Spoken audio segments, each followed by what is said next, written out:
Salam damai sejahtera untuk kita semua.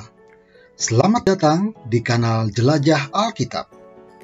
Kami doakan, semoga semua kita selalu sehat raganya, selalu positif pikirannya, dan selalu optimis jiwanya.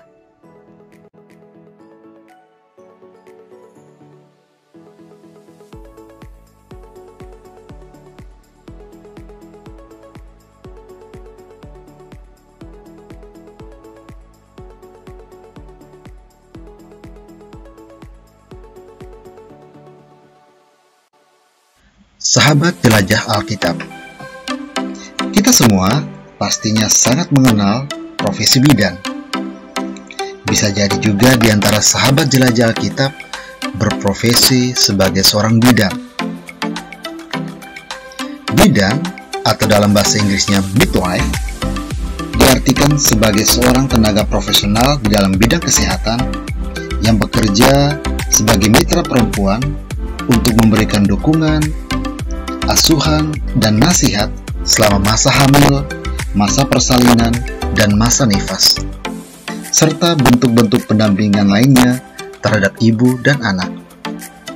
Demikianlah pengertian bidan dari situs Ikatan Bidan Indonesia. Bidan berperan penting dalam kehidupan ibu dan anak. Profesi bidan juga sudah ada sejak zaman dahulu dan telah ada di berbagai macam budaya dan suku bangsa. Dalam kaitan dengan Alkitab, kita pun dapat menemukan kisah-kisah tentang para bidan di dalam Kitab Suci Perjanjian Lama dan Kitab Suci Perjanjian Baru. Dalam Kitab Suci Perjanjian Lama, kita bisa menemukan bahwa seorang bidan adalah wanita yang membantu proses kelahiran seorang anak. Ia juga membantu proses persalinan yang berat, memotong tali pusar, dan memandikan anak. Dalam Yehezkiel bab 16 ayat 4, bidan juga bertugas untuk menggosok bayi dengan garam dan mengedongnya dengan kain. Dalam Yeremia bab 20 ayat 15, seorang bidan juga bertugas memberitahukan kelahiran kepada sang bapak. Demikianlah beberapa gambaran tentang bidan di dalam Kitab Suci Perjanjian Lama.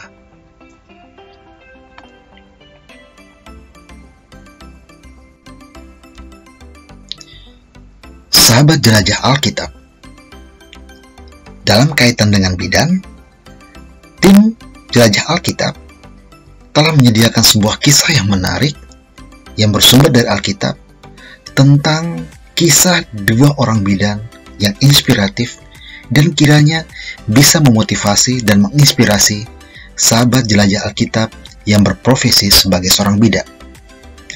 Kedua tokoh bidan tersebut adalah Shifra dan Pua. Seperti apakah kisah inspiratif dari kedua tokoh ini? Ayo kita jelajah Alkitab bersama-sama.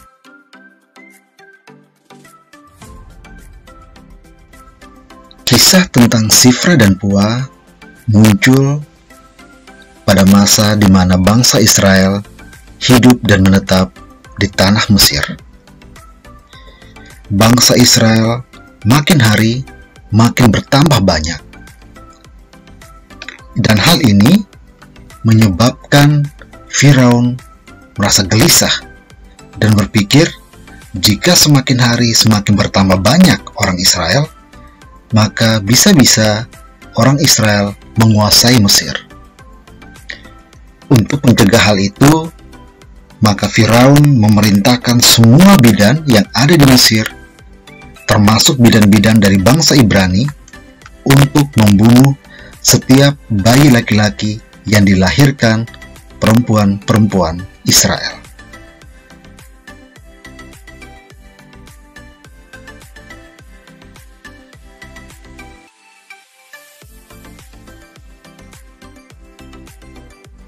Raja Firaun juga memanggil secara khusus dua orang bidan yang bernama Shifra dan Pua. Raja Firaun secara tegas meminta kedua bidan tersebut dan juga bidan-bidan lainnya dari bangsa Israel untuk membunuh setiap anak laki-laki dari perempuan-perempuan Israel. Semua bidan tidak membantah, dan mereka hanya mendengarkan titah dari Raja Firaun.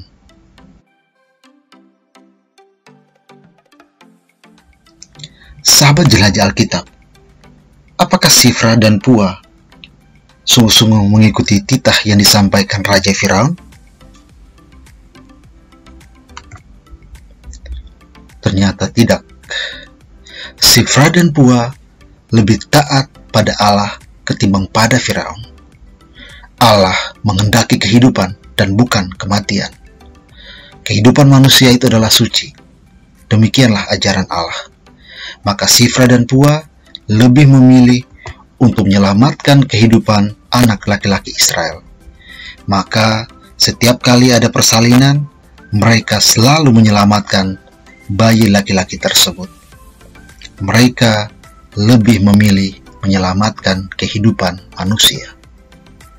Ketika Firaun mendengar hal itu, dia memanggil Sifra dan Pua dan bertanya, kenapa mereka membiarkan anak laki-laki Israel itu tetap hidup? Dan dengan berani dan tegas tanpa rasa takut, Sifra dan Pua mengatakan bahwa perempuan Israel, perempuan Ibrani, berbeda dengan perempuan Mesir. Perempuan Ibrani adalah perempuan-perempuan yang kuat, sehingga ketika kami datang, mereka sudah melahirkan anak mereka. Beda dengan perempuan Mesir yang harus dibantu oleh bidan. Demikianlah Sifra dan Pua dengan berani dan tegas menolak untuk membunuh anak laki-laki. Mereka lebih memilih untuk menyelamatkan kehidupan anak-anak tersebut. Oleh karena perbuatan tersebut, Allah memberkati mereka. Allah memberikan keluarga bagi mereka. Sahabat jelajah Alkitab, jangan lupa untuk tekan tombol subscribe dan bunyikan loncengnya. Terima kasih.